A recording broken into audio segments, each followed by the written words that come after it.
name is Jonathan Dolan, and I'm the owner of Off-Main Marketing, and I'm one of the co-chairs of the Business Development and Marketing Committee, and we are really excited to bring this panel to you today on brand building for small businesses in 2025. Now, let me introduce to you our panel of branding experts. I'm going to start at the far end over there is Asaf Bochman. He's the founder and owner of Boch Creative. Many people know him as the brand chef, and he is known for serving up spicy brands and adding spice to your bland brand. Did I get that right? Next to him, we have Germain. He's the principal and chief brand teller at Brandtelling, and he is an expert at mapping your message for your audience. And then lastly, sitting right next to me is my fellow co-chair, Eliud Custodio, and he is the president of Turn One Studio. And me and him, we really have a blast running this committee together. And what we try to do every month is bring in different experts to talk about sales and marketing topics and create a place where business owners and business development professionals can come and learn, and as well as network, as you all can see.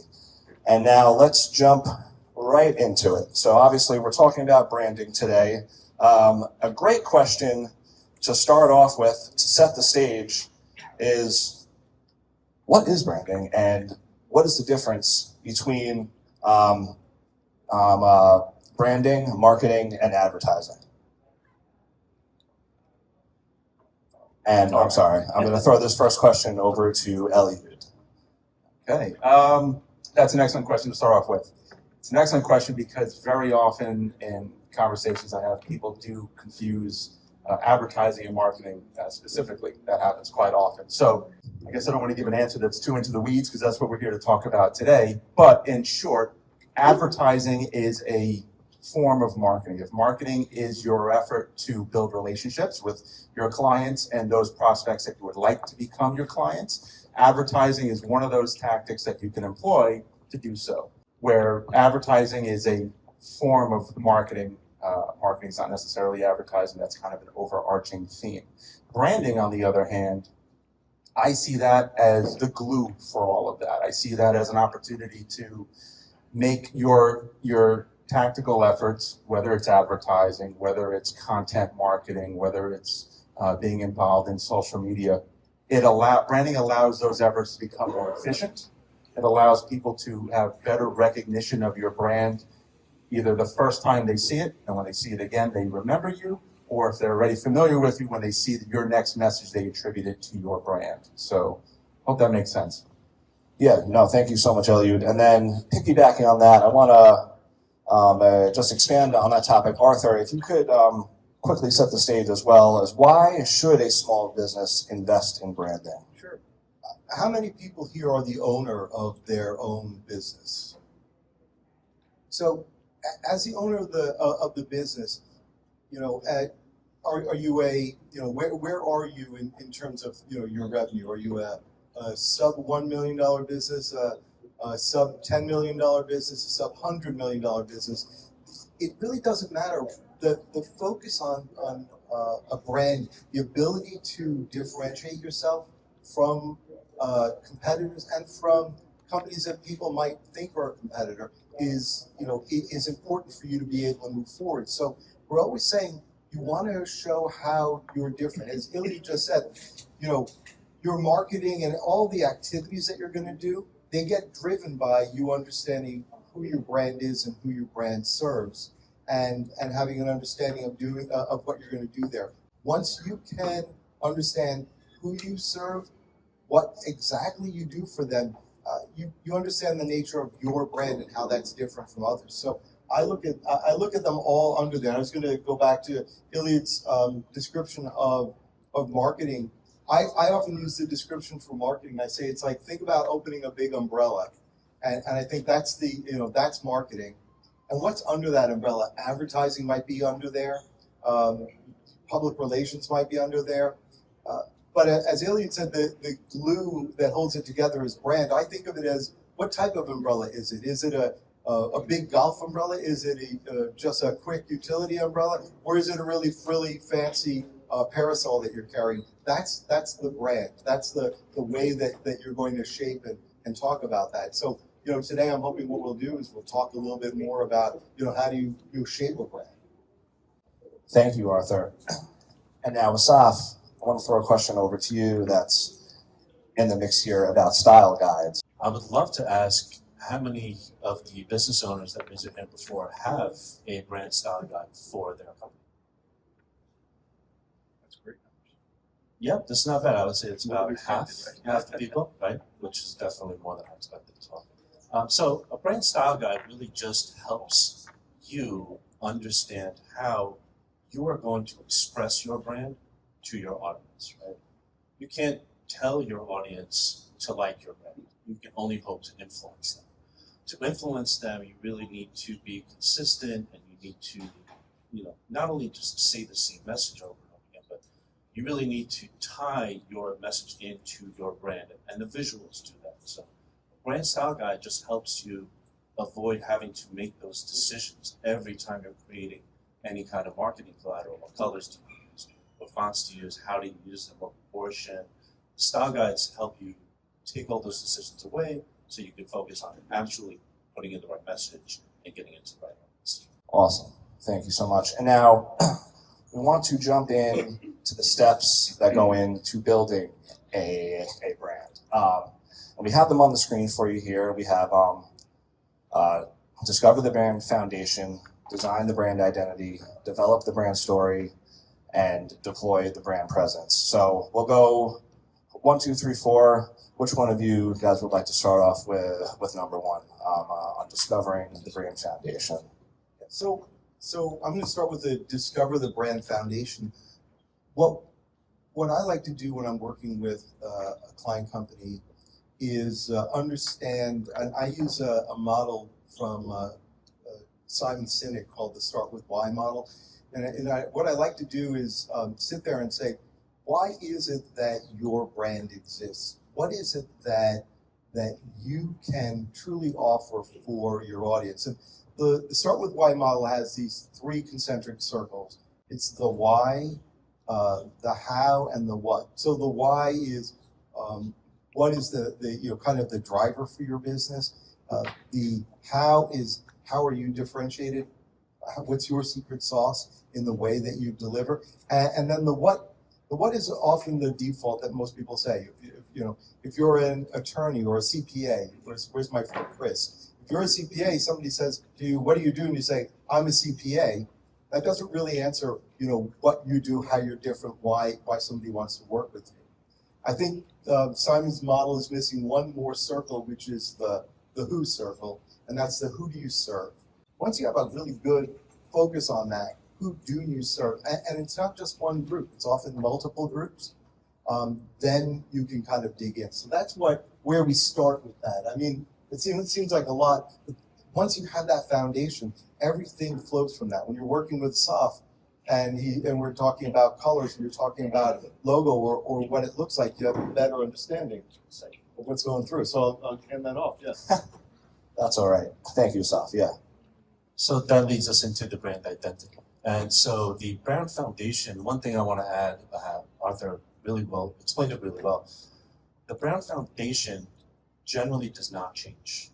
You kind of want that to be as steady as possible. It's kind of your guiding, North Star. A lot of people use that phrase, but it should help make a lot of decisions for you. So when you decide on expressing your brand visually and message, visually, what does that audience need in order to understand A, that you're not your competition, and B, what you do for them, what you can provide for them, what change or transformation you can enact in them with your brand and your brand solutions.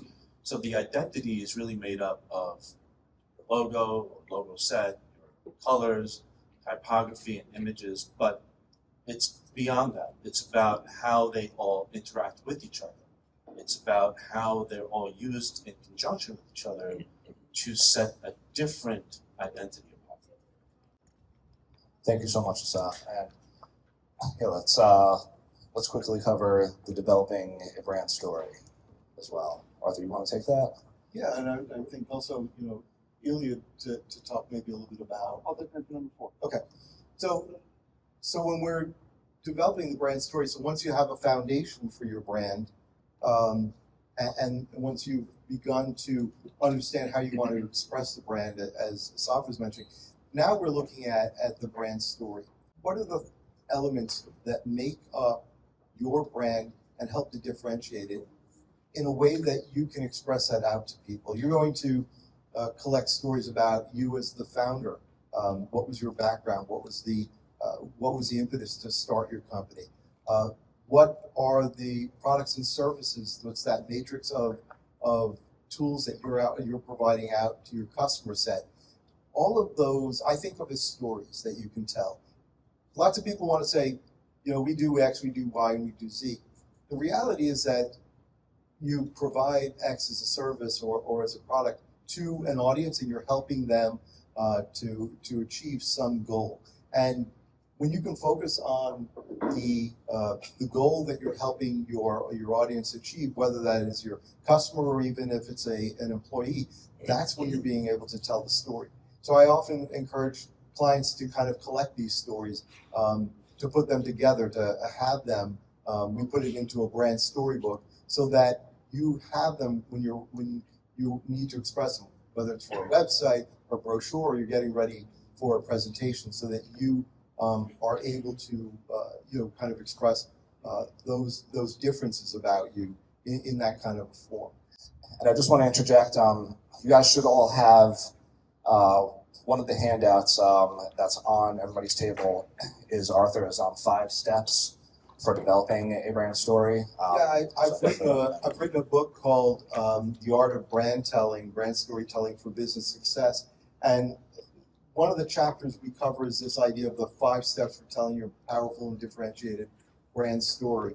And these are the steps I follow all the time, helping define the unique value, determining your target audience, crafting your brand messaging, what sounds authentic and uniquely you and is different from other companies, then telling your brand story, in a narrative and amplifying your message, which we'll touch on when Eliud's going to speak about. Awesome, thank you. And everyone, just keep in mind if you have questions, we're definitely going to have time towards the end. So now let's get on to the 4th one, which is deploying the brand presence. And Eliud, if you can share with us about that. Thank you. Yeah.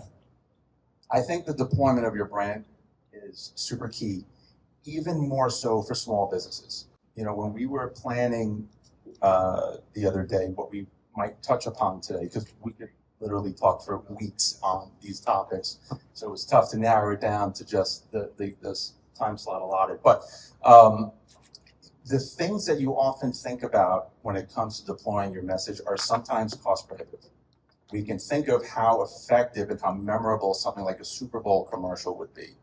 And it is. There's a reason why people spend the millions of dollars that they spend, not just to produce the message, but to get that slot for 30 seconds. But because small businesses like ours don't have that sort of budget, being mindful of our brand and how we deploy stuff is super key, because we only have that finite resource of that marketing budget that we could allot. So we have to make sure that that budget could be as effective as possible. So practical example, if we're putting out, let me take a step back. I hope everyone who has a business has a website, as far as I'm concerned. That's step number 1, and that should be in the center of your marketing universe. That website should employ the branding message that Arthur was talking about and that brand identity Asaf was talking about. From there, everything you put out into the world should follow that same aesthetic and should follow that same message. Because we all have limited budget on our messaging outreach, we want to make sure that every touch point is maximized to its fullest potential. If I put out a newsletter, I don't want any confusion that that is not from my brand. Or if I put social media posts out there, both visually and the copy that support that post should be on brand for my brand. If I'm running a traditional advertisement, same sort of thing. So I think it's important to be mindful of that. And I just wanted to add one more point to the brand book thing. As mentioned earlier, one of the keys to why that's important. It's not so much that you yourself, who commissioned the book or maybe put it together, follow the rules, but that you have these quote unquote rules when you interact with consultants. You're talking about the style guide. I'm talking about the style guide. Right. Yeah. So, it's been my experience when I work with larger entities that have these things in place. It's great. They could give it to me, and what I'm there for, maybe it's building that website, maybe it's designing a brochure, whatever. I know that I'm following the rules and guidelines that they expect, which makes my work more efficient, and it makes them more confident that I'll put together something that they can use, whether it's for legal compliance or just being on brand. So another key reason to make sure you have that book and use it. Awesome, thank you so much. Now the next thing we want to jump into, we want to talk about some of the small business brands that the three of you experts have worked with. So we'd like to go one by one. We'll start with the brand chef down there. If you could tell us, if you could take a couple of minutes, talk to us about a brand or two that you've worked with, that you've helped rebrand, and now they are standing out in the marketplace because of that. Yes. So one of the brands I worked with was a leadership executive coach. She had named her business after herself, right? To what most of us initially think of how to stand out is just name the business after your name, because no one has your name. But as your business grows, you quickly realize that the naming your business after your name really limits you, because only you can run that business. You can definitely never sell that business because no one is going to buy Joe's ice cream shop. They want Long Island's best ice cream shop. So in rebranding, one of the first steps we did was to change the name. So one of the things we did was change from Emily Tarani Coaching to Mind Growth Lab. And Mind Growth Lab allowed Emily to step back as the owner-operator and be more of the entrepreneur that's actually in charge of the brand and how our brand direction is going to go. So we refreshed the brand, we really looked at her target audience and what is it that they needed to see in order to find this coaching method and this coaching practice different, and something that they need in their life to help them find balance and harmony while learning to be a rising leader. Emily also worked with Arthur to craft her brand message in conjunction, and then we had redone our website and a lot of different marketing collateral, and now she's more focused on offerings for her target audience rather than how her brand appears or explaining what she does. She's much more focused on those ICPs, her ideal customer profile, and how to present the brand to them on an ongoing basis every day to make yourself different, right? There's a million coaches out there, and to the average business owner, all coaches do the same thing, right? They're taking your money every week. But what Emily does is really help coaches understand that their internal problems help cause external problems. And her scientific and empathetic approach are really different, and she's able to enact a lot of change in people. And the brand itself is helping her attract much bigger clients. And just quick, how did you guys come up with the name Mind Growth Labs?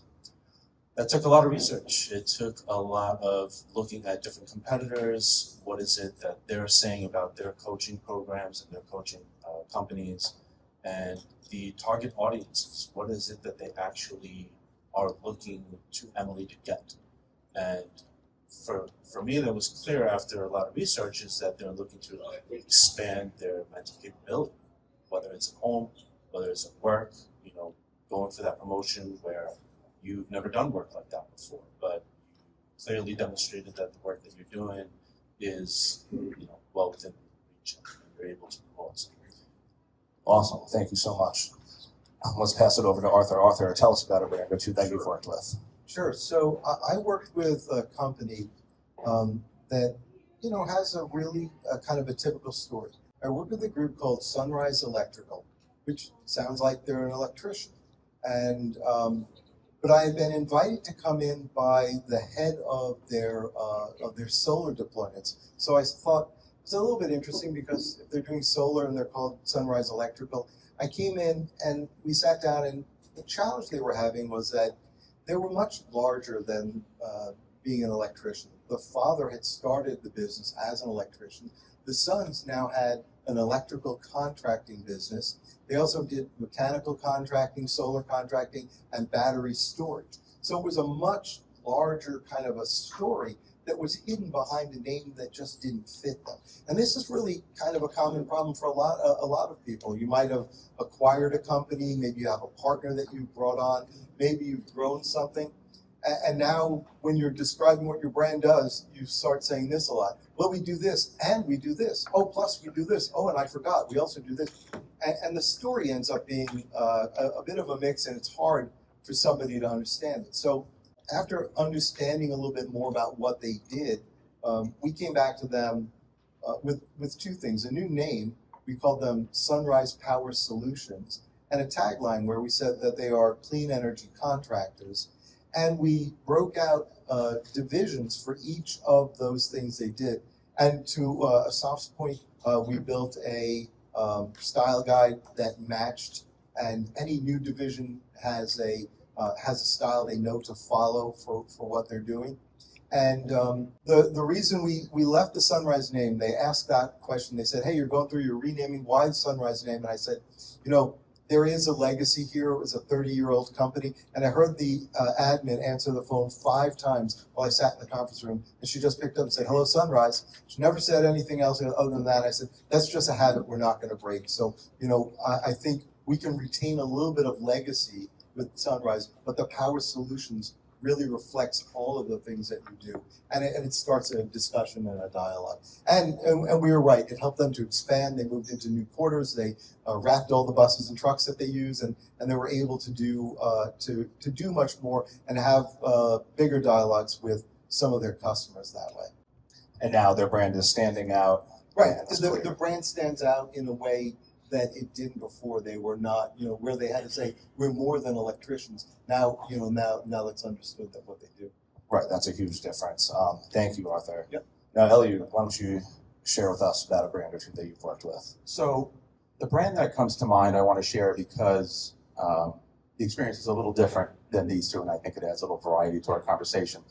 And what I mean by that is this wasn't a rebrand as much as it was a retooling of their brand, kind of, meaning that we didn't totally shift gears. It wasn't a name change, and we didn't change the logo. And that was strategically done because we recognized they did have brand equity in the collateral that they had been using, but they never had a strategy behind their marketing efforts. So while they had a logo that people knew, they had a name that had been out there for a while, there was no cohesion between any of the things that they executed. I don't want to name them by name, but they are a SaaS company, software as a service. They have a cloud-based ERP that is very vertical specific, that sits on top of the Salesforce CRM infrastructure. So if you're familiar with Salesforce, they're huge. Well, whatever. One of the things that we wanted to do in our messaging is make it clear that with all the people that are already in Salesforce, for other aspects of their business, because they're in Salesforce, it's that much easier to implement this solution because it's already there. And I don't just mean from the technical side. Yes, technically it's easier to implement because you already have the foundation there. But I'm talking from a human capital standpoint. The folks that worked in this organization that would employ this ERP, they're already familiar with how Salesforce works, the same single sign-on experience and everything else. So that was a message that they were not really exploring, and we wanted to get that out there. Adjusting their branding, and they didn't have a style book, right? So that was derived from some of the elements in their logo and some of the stuff that just made sense. So we designed the style book based on that as an initial foundation, and then that became the Bible by which everything else was produced. The efforts that we did for them included a brand new website. It included social media outreach. It included a quarterly newsletter that eventually became a monthly newsletter. It even included video production. And it makes me laugh because I was actually the talent on air because no one involved in this company wanted to be on camera. But So you were the one on camera. What was that? You were the one talking on camera. I was the one talking on camera, which was helpful because we were also doing their blogs and we were taking the content from their blogs, converting that into a script, throwing it on a teleprompter, and I was in effect their spokesperson. But in the spirit of branding, I had embroidered polos made with their logo and whatnot. So I was in effect part of their brand, and that was really the key. Being able to put out all of this content and have all of it connect both visually and on message made a big difference. And what we noticed was, or what they had to come to realize was, they built their business because they're very techie people, right? They were programmers and they put it together because they knew how to program. They made a common mistake that someone who thinks that way often makes, and they would, prior to engaging us, produce marketing content that was almost as if they were writing for their peers, getting super nerdy on what makes their system turn. But the reality is, and we had to help them realize, that the decision makers that purchase their solution and subscribe are not the tech people. They're the people that want to focus on the solution that the software provides, not so much how it works. And adjusting that and making that a consistent brand message across all our outreach was paramount. That's awesome. Thank you so much.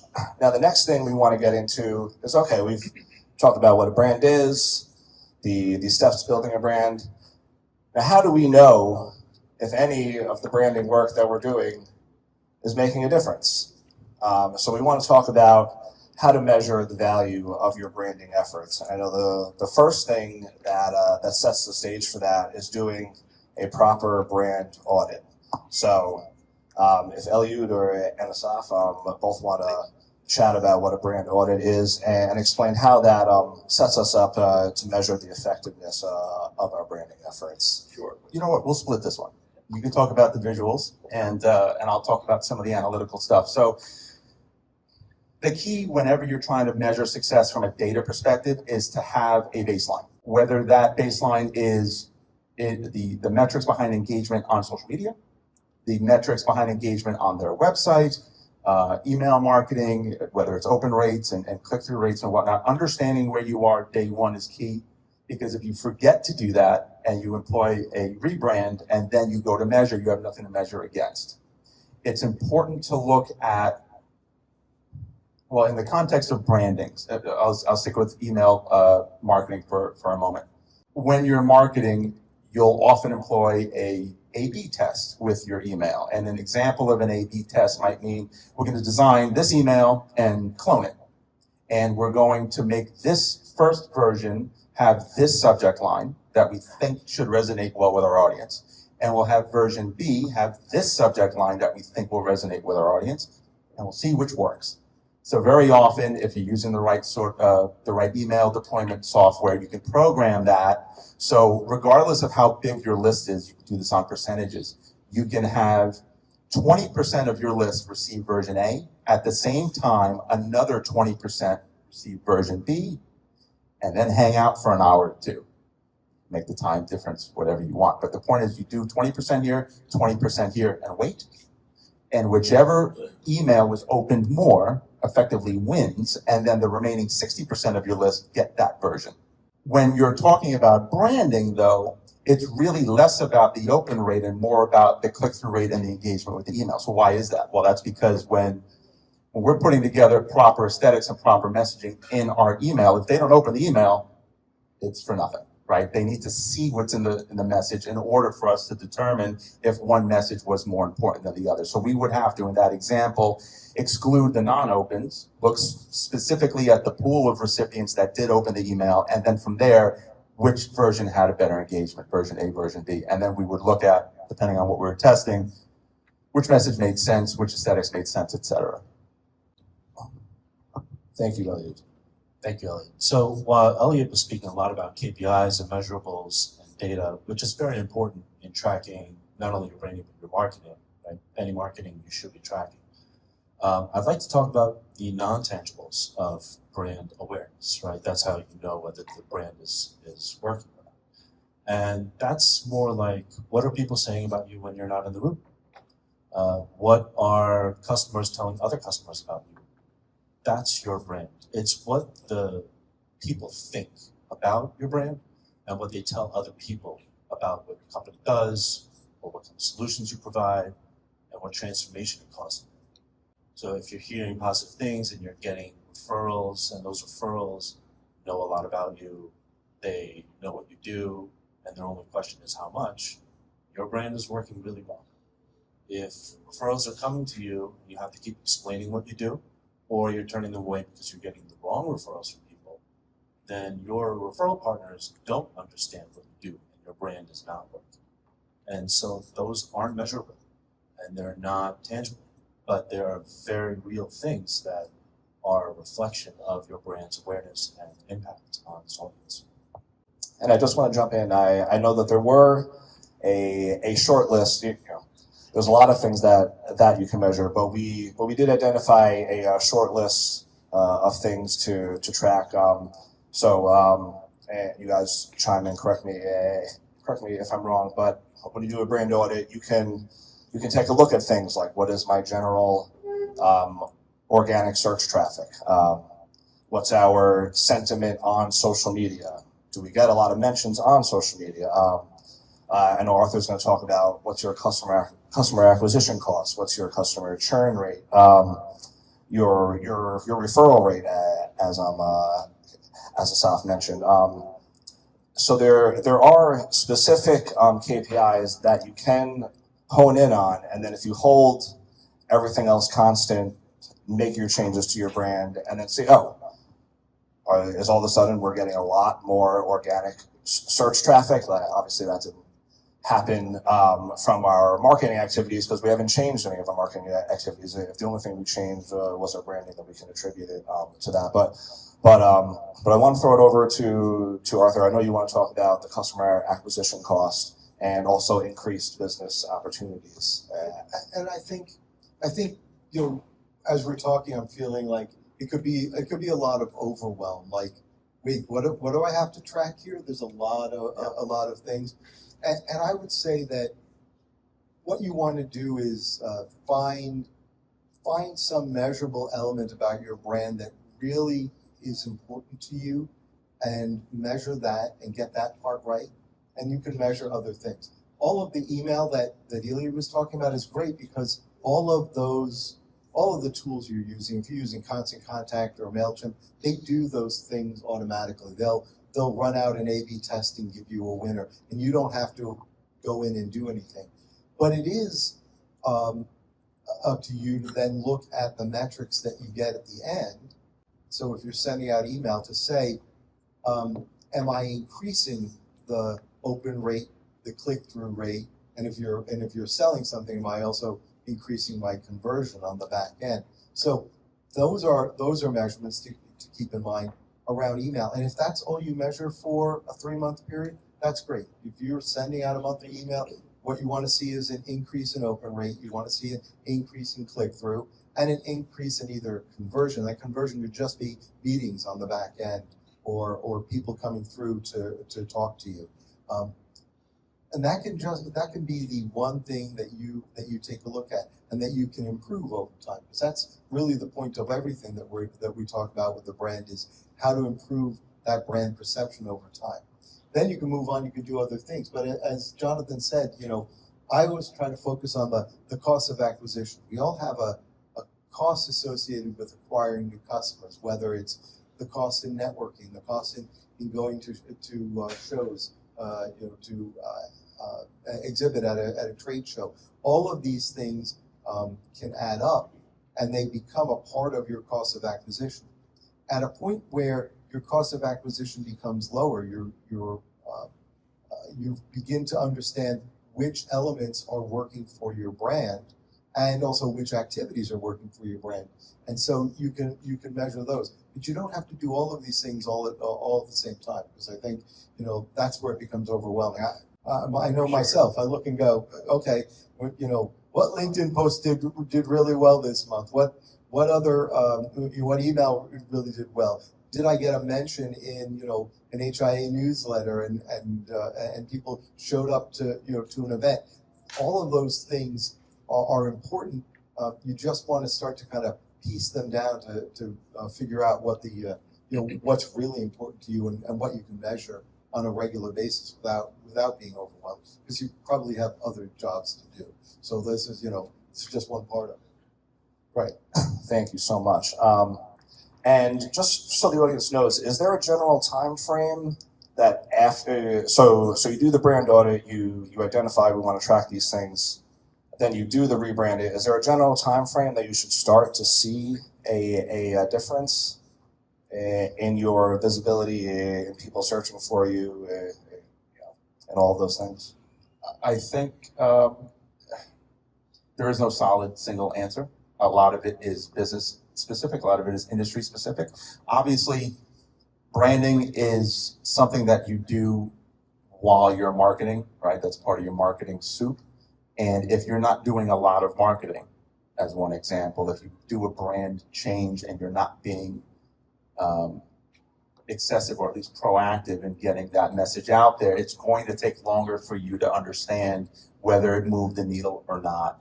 And one of the things I wanted to tack on to what Asaf was saying about there are intangibles. There are, in fact, intangibles. Not everything has data behind it because it's not a direct line from this action to this result. However, anecdotal information is important too. And in certain organizations, especially larger organizations where you have a sales department and a marketing department, the dirty secret is very often they butt heads, right? Sometimes you have the marketing department saying, that was a good lead and you let it go to waste. And the sales department says, no, that was a garbage lead and I couldn't do anything with it, and no one gets anywhere.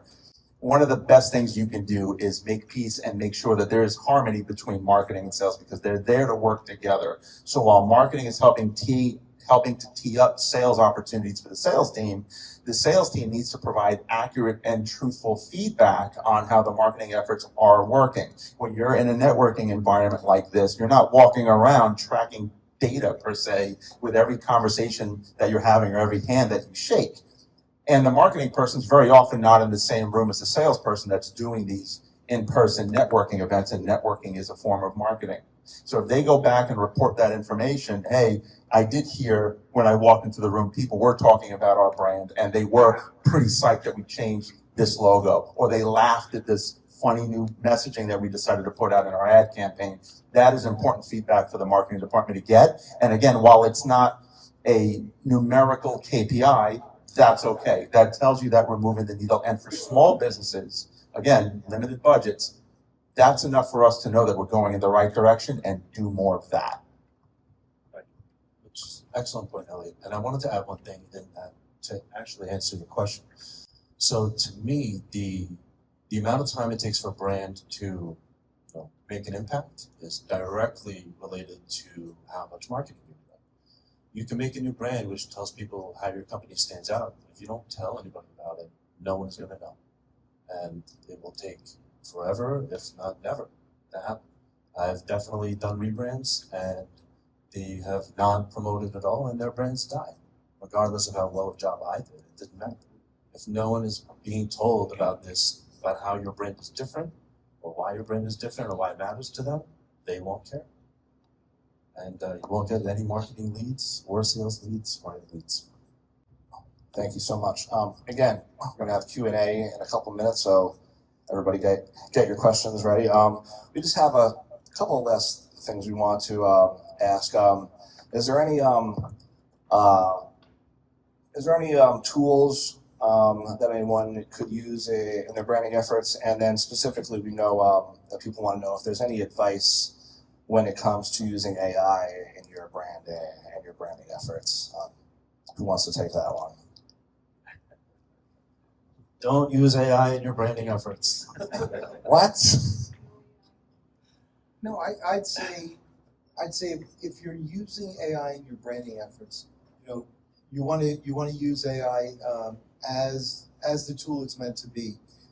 Asking AI to write something for you and sound like you isn't going to help you at all. It's going to sound the term that the industry uses is AI slop. It will sound like a smart intern who's been hired and you haven't given them any direction and they've gone to write an article about you. But if you give the AI a lot of direction, if you share with it articles you've written, if you share with it information about your target audience and information about the topic that you want to talk about, maybe you've just recorded yourself talking about this topic, and you've said, I'd like to organize this into an article. The AI tools can help you do that very well. It can organize, but it's doing that using your information, and it's just acting to organize it and to put it together. What I see is too many people just asking it to write an article on some topic and hoping that it comes up with something. And it will, but it won't sound like you, feel like you, it won't have your experiences.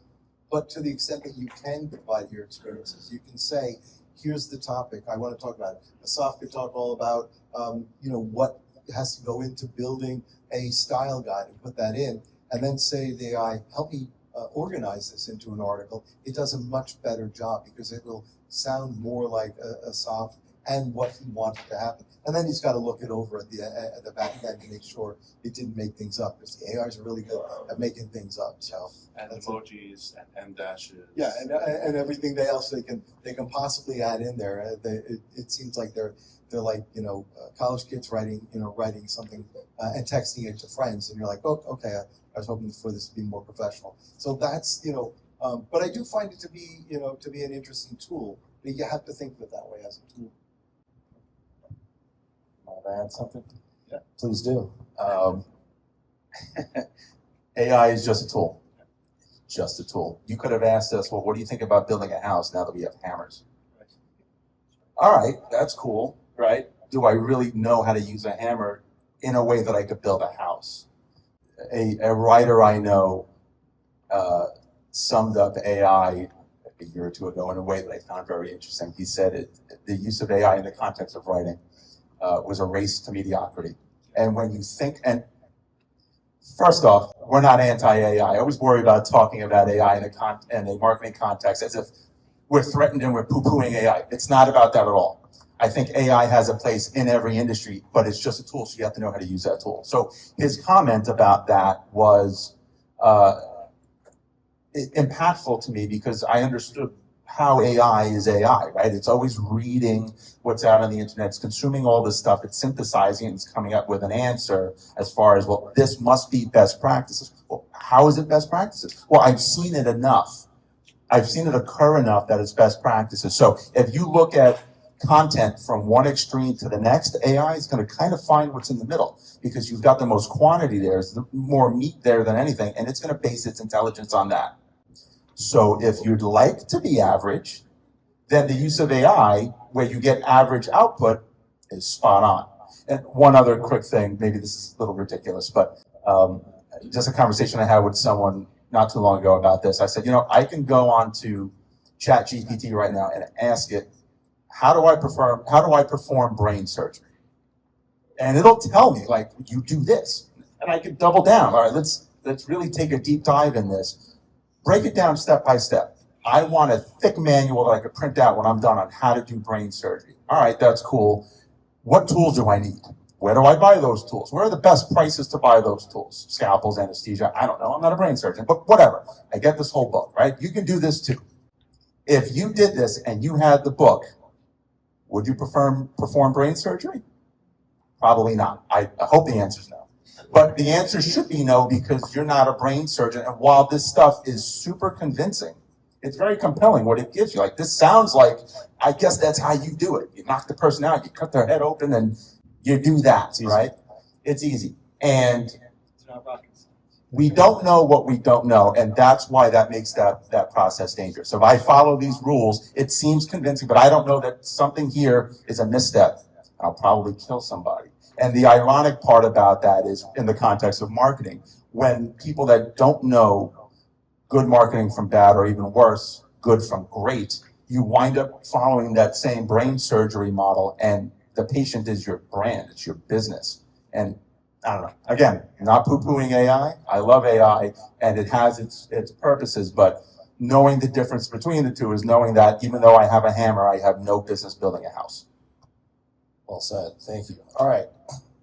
Thank you so much, guys. Let's get into some Q&A. So who has some questions for us? Ben, why don't you start? I was curious about the panel's feelings on what's happened recently with from a branding standpoint with Cracker Barrel, because they made a I very was waiting for that. yeah, they made a very aggressive move to modernize, and obviously we don't have a ton around here, but if you've traveled up and down the East Coast, you've probably been to Cracker Yeah. Barrel before. And then the noise associated with that change, and they did a whoopsie, and we'll dial it back. So just curious about what you guys, from your professional perspective and kind of takeaways that we could be able to maybe garnish from that. I think we could all say something on this. I'll keep it really quick and let the other guys share their thoughts. My takeaway on that was they focused more on what they believe. Look, there are a lot of industries, Cracker Barrel included, where their core audience is aging out, right? There's attrition by death, right? As grim as that is. So they are, like a lot of industries, looking for how to tap into that demographic to become relevant. And I think when you look at it from a demographic standpoint, all right, I want that 25 to 35-year-old male, female, average household income, X, et cetera, they probably thought this was a good idea. But there's also a psychographic aspect to that exercise, which is, well, how do they think? What makes them tick? What's interesting to them? And I think they undersold the idea that even if you're a quote unquote younger person, you still like the traditional aspect of Cracker Barrel. And it's upsetting when you lose that, because that's why we go. That logo almost infers if I walk into Cracker Barrel, all the kitsch on the wall, all the old washboards and all the antique stuff would be gone, right? And the assumption is almost insulting, like I'm a young person, so I wouldn't like this stuff. And I think they missed the boat on that. So I have a different take. I don't dislike the logo. I do like it. And I dislike the way they presented the logo. So in the age of X, Twitter, whatever, all they did was put up a note that had the old picture, the old logo, the new logo, and some corporate bullshit message underneath it. And that's not how you present a rebrand to a company that's 100-something years old with a very dedicated audience. So context would have changed the whole dynamic of that logo being released and accepted, and then making more money instead of losing, I think, 100 million in value in the last week. Pocket change. Definitely, CEO is definitely being fired next week. 100%. All right, we got the next question right here. I guess it's kind of a piggyback off of that specific example, but what are some of the indicators that would lead you to say we need to make a brand change? Now that's a fantastic question, because if everyone heard it, what are some of the indicators that lead you to think it's time for a brand change or brand refresh? One of the first ones is confusion in your audience about what you do, who you are, who you serve. Another might be that there's been some change. So I'm working with a group that is there were two nonprofits that came together to form one, and they're having a challenge because they're just become one big long name. And what they do is a little bit different combined. It's not just we do this and this combined, they do something different. So there's both a confusion about what they do and a difference in what they do. So that's often what happens. My example earlier about the electrician that wasn't an electrician, they were an electrical contractor and much more.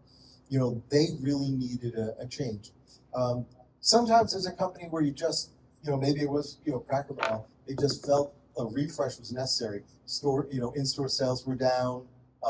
They weren't getting a newer demographic. And what they chose to do was, let's refresh the logo and get rid of Uncle Herschel. I don't know that they chose the right way, or as Asaf said, I don't know that they chose the right direction to go. But, if you're feeling that, you're looking to expand, maybe you're expanding your footprint, you're moving your offices, maybe you've taken on a partner, or you've acquired some kind of a technology, a service that you want to talk about, that might be time to consider whether the brand is in need of a refresh to better reach the audience and better share the message. I'd like to add that rebrands have become a tool for CEOs to come in and make their legacy. And so it seems like companies rebrand a lot, but it's unnecessary. It really is only necessary when your brand is fair, when it's not growing, when the marketing isn't hitting. So if you find that your sales are stagnant, but your marketing costs keep going up, might be time for a rebrand. You look at it year over year or 5 years back. You can look at it in any time frame you want, as long as you are comparing, right? But definitely brand is more long term. Brand is not short term. I would look at it week over week. The length of your sales cycle may also dictate some of that decision too. Yes. Thank you. Got another question over here. Thank you. It is very nice conversation to listen. My question is, what are the recommended marketing outreach tool for a small business for email and phone call campaign Okay, cool. for the unknown audience? Like we don't know as a small business, but we want to reach to them. You're talking about marketing activities? Yeah, phone call and email campaign, the audience we don't know.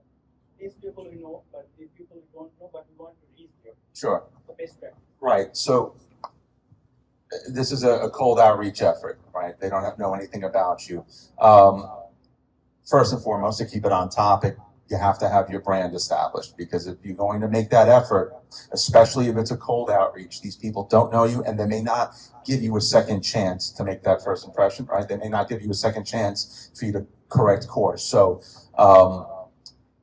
between that, making the right first impression, and then you're not going to reach out to them once, you're going to do so over time. Having that messaging consistent in both aesthetic and through copy is key. As far as what's best for a small business, that's very business specific. But to answer your question, if you're looking to do email, or even if you're looking to do phone, are you talking phone outreach like SMS messaging or an actual voice call?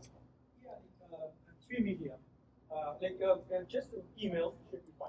Sure. So the key here, and this is a distinction between marketing and sales, right? Especially when you're talking about a cold outreach effort.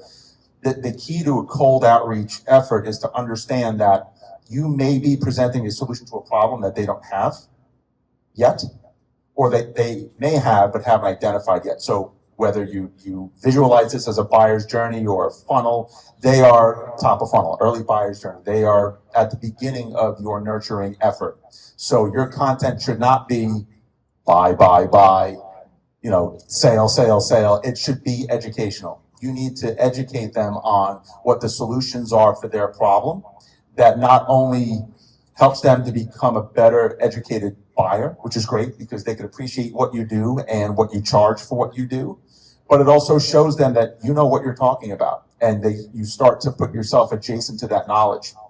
Now you're a thought leader in this space, so when they do go farther down that journey and they get to the point where they're ready to pick someone, you're not only top of mind because you've been doing this, but you're kind of at the top of the list because they see that you're intelligent and you've been helping them solve this problem this whole time. Thank you, Eliud. Any other questions? Going once, going twice. Well, there was one thing I want to add to that question. So along with understanding that cold outreach is only for top of funnel, one of the things, certain businesses, you have to kind of help your audience figure out what problem they have, or how to recognize that they even have a problem that your business is the solution for. Sometimes they just don't even know that they have a problem. They might think they have an ABC problem, but they might have an XYZ problem. I was just going to add to that and say, I hate the funnel metaphor. We use it a lot in marketing. And we're like, oh, top of funnel, mid funnel, bottom funnel. We even call it tofu, mofu, and bofu. Because this is what the funnel is. But my wife is a baker, and I've asked her, what would you do if, when you put flour in the top of the funnel, it didn't come out of the bottom of the funnel? She said, I'd throw the funnel away because it was broken. So I always say that's what we should do: is throw the funnel away because it's broken. A lot of your prospects spend a lot of time in the middle of the funnel, and some of them never come out of the bottom. So I don't think it's the right metaphor. I like to think of it as staging your content, and it helps you think about what kind of content or what kind of outreach you need to do. So there might be a lot of awareness building that's necessary in your industry. I don't know your industry, but it might be that there's a lot of awareness building. If you sell tires, you may not need to have a lot of awareness building. Is the tire flat? Is there a crack or puncture in the tire? Is it, is the tread on the tire worn? There's an awareness, you can do awareness around that. The middle funnel, is where people are trying to compare things. My solution versus your solution. They're looking at solutions. And then the bottom is really where they make a decision. That's where you talk about it's okay to talk about the bottom. And what does that cost? We can get in there. Don't send your first cold email and say, I've got this and it's $5.95. They didn't know they had a problem. They really don't think they have the money for it. So, but you'll figure that out spending time thinking about what kind of content and where your audience seems to spend a lot of time. That's where you need more content or more activity to achieve your goals, to move them through. Everyone, thank you so much. This was fantastic. Can we all please put our hands together for this amazing panel? We really enjoyed bringing this to you today. I would definitely recommend sticking around and chatting with these experts up here. And great moderating. I was okay.